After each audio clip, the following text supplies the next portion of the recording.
Eh bien bonjour à tous et bienvenue dans cette nouvelle vidéo, j'espère que vous allez bien. Aujourd'hui nous allons parler des setups allant de moins de 500 € à 1500 € environ. Nous allons commencer avec la plus petite config que je recommande en ce moment. Pour commencer, parlons du processeur. J'ai choisi dans cette configuration un Ryzen 5 2600 à 129 €, car ce processeur a d'excellentes performances pour un prix très abordable. Il possède 6 cœurs et 12 threads. Le cache total est de 19 Mb dont 16 Mb en L3 et 3 Mb en L2, et seulement 65 watts de consommation. Sa fréquence est de 3,4 GHz, mais elle peut aller jusqu'à 3,9 GHz en mode turbo core. Le socket de ce processeur est le AMD AM4. Petite information importante, seules les cartes mères équipées des chipsets AMD série 400, X470 par exemple, sont compatibles nativement avec ce processeur.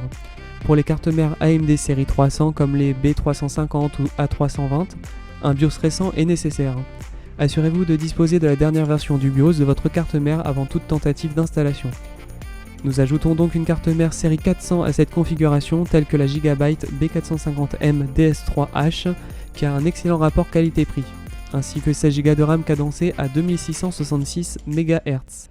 Au niveau du stockage, nous pouvons partir sur un SSD de marque Crucial. Le BX500 avec ses 240 Go de stockage suffiront dans cette configuration, ainsi qu'un disque dur d'une capacité de 1 Tera de marque Seagate et pour alimenter le tout une alimentation Be Quiet de 500 watts. Il s'agit de la System Power 9.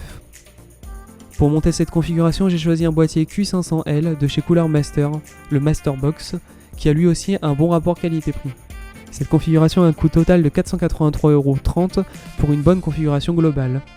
Si vous souhaitez aller encore plus loin pour jouer à vos jeux préférés, vous pouvez ajouter une GTX 1650 ou l'équivalent chez AMD, la RX 570.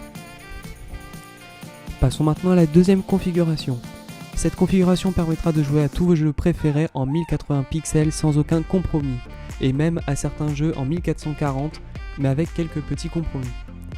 J'ai donc choisi d'ajouter un processeur Intel Core i5 9600K cadencé à 3,7 GHz qui est actuellement un des meilleurs choix pour cette gamme de prix. Nous partons cette fois-ci sur une carte mère un peu plus haut de gamme que la configuration précédente. J'ai choisi une Z390UD de chez Gigabyte aussi. Ajoutons à cela 16 Go de RAM à 2666 MHz qui seront suffisants dans cette configuration. Nous pouvons aussi ajouter un Ventirad Dark Rock Slim de chez Be Quiet qui font de très bons produits.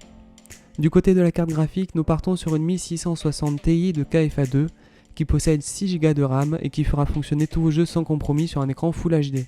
Du côté du stockage, nous avons toujours un disque dur de 1 Teraoctet de marque Seagate, mais nous avons aussi un SSD de 480 Go cette fois-ci de chez Kingston qui est un très bon SSD. Si vous le souhaitez, vous pouvez aussi partir sur un SSD M2 pour remplacer le SSD en SATA traditionnel. Du côté de l'alimentation, nous partons sur une 650 watts Gold de chez Cooler Master qui sera amplement suffisante.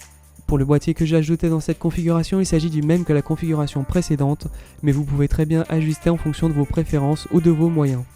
Cette configuration vous reviendra au total à 1095 €.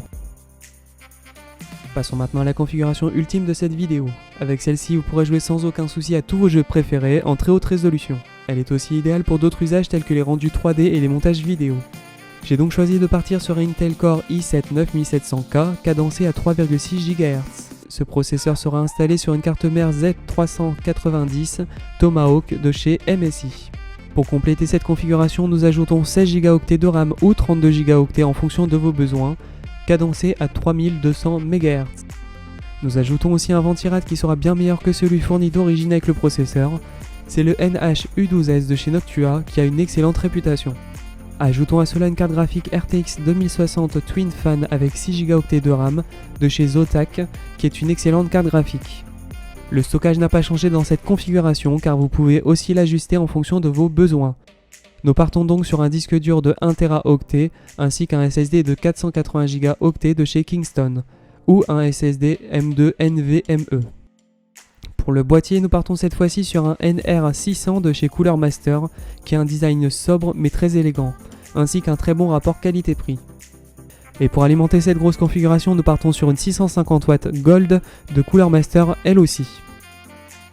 Le coût total de cette configuration est de 1519 €, ajustable en fonction de vos besoins. Voilà, cette vidéo est déjà terminée. Si vous avez des questions, n'hésitez pas à me les poser en commentaire, je me ferai un plaisir d'y répondre. Si vous avez apprécié cette vidéo, vous pouvez l'aimer et vous abonner à la chaîne pour ne rater aucune des prochaines vidéos. Je vous dis à bientôt, c'était Chris, ciao.